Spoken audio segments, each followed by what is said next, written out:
आपण पाहत आहात लोकशाही महाराष्ट्र न्यूज।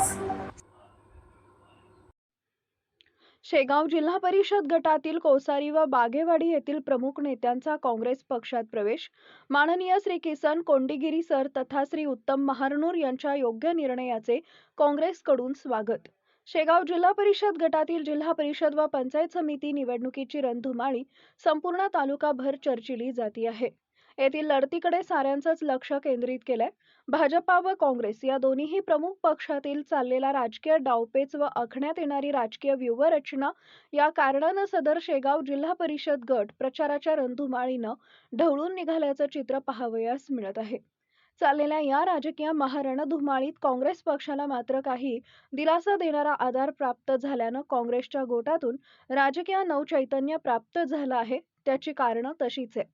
शेगाव जिल्हा परिषद गटातील कोसारी गावचे ज्येष्ठ सामाजिक कार्यकर्ते म्हणून नावलौकिक असणाऱ्या माननीय श्री उत्तम महारनूर तथा बागेवाडी गावचे माननीय किसन कोंडीगिरी सर यांसारख्या दिग्गज सामाजिक कार्यकर्त्यांनी भारतीय जनता पार्टीचा निरोप घेत काँग्रेस पक्षाशी सोयरीक साधली आहे। या दोन्ही प्रमुख नेत्यांच्या निर्णयाचं काँग्रेस पक्षाचे उमेदवार माननीय श्री परशुराम सांगोलकर तथा कोसारी पंचायत समितीचे उमेदवार दीपाली सतीश चव्हाण यांनी केलंय। यावेळी बोलताना सांगोलकर व सौ चव्हाण म्हणाल्या, सत्य परिस्थितीचं भान राखत उचित वेळ साधत श्री कोंडीगिरी सर्व श्री महारनूर यांनी घेतलेला निर्णय कौतुकास्पद असून भाजपात चालू असलेली हुकुमशाही प्रखरतेनं दर्शवणारी असाच आहे।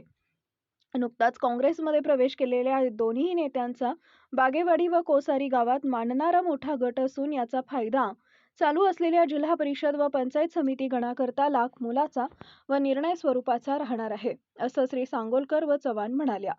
एकंदरीत निवडणुकीच्या या निर्णायक मोडवर महारनूर व कोंडीगिरी सर यांच्या काँग्रेस प्रवेशानं भारतीय जनता पार्टीला किती नुकसान होईल व काँग्रेसची सरशी किती वाढेल याकडे या जिल्हा परिषद गटातील तथा पंचायत समिती गणातून औत्सुक्य वाढलं आहे, हे मात्र नक्की। लोकशाही महाराष्ट्र न्यूज चॅनलला लाईक करा, शेअर करा आणि सबस्क्राईब करा।